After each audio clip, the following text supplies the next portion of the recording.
Tense moments in parts of Luzerne County as heavy rain triggers flash flooding. A summer camp was evacuated after floodwaters surged through the area. And the I-Team's Andy Mahalchik is on this story. He joins us live from the Luzerne County Emergency Management Agency in Wilkes-Barre.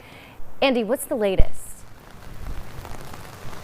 Well, good afternoon, Julia. Just to reiterate what Joshua Dell said, we've been here now at the EMA, Emergency Management Agency in Wilkes-Barre, Luzerne County, which coordinates the flood response throughout Luzerne County and even beyond in very dangerous situations. And the rain has intensified over the last several minutes. Again, they were basically coordinating the flood response around the area. One of the hardest areas was the Back Mountain, Shikshini area of Luzerne County, especially Patterson Grove, which is a summer camp. Let me show you some video taken this morning at around 6:30, 7 o'clock by a camp volunteer, a staff member.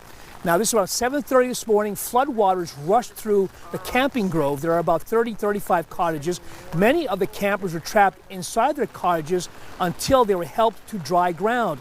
Now, these floodwaters, are from Lake Jean and what's called Kitchen Creek. Normally, there's not a drop of water that flows through Patterson Grove. I'm told there were several people over the age of 80 as well as 13 children under the age of 13 here at the camp. And, like we saw in Texas in the last several weeks, flash flooding can be deadly. I spoke to one of the camp leaders who describes how quickly everything unfolded this morning.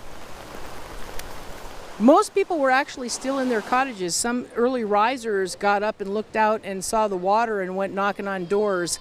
And so I waded in knee-high water. I mean, the bottom of my dress is all muddy, in order to wake up a cottage holder who was still sound asleep in her cottage. Now, the good news is the total number of campers who are staying in the cottages, about 35 or 40, are all accounted for. Right now, they were either taken by transportation to a family and friends' homes or to local people who will support the camp. Again, there were no injuries at Patterson Grove.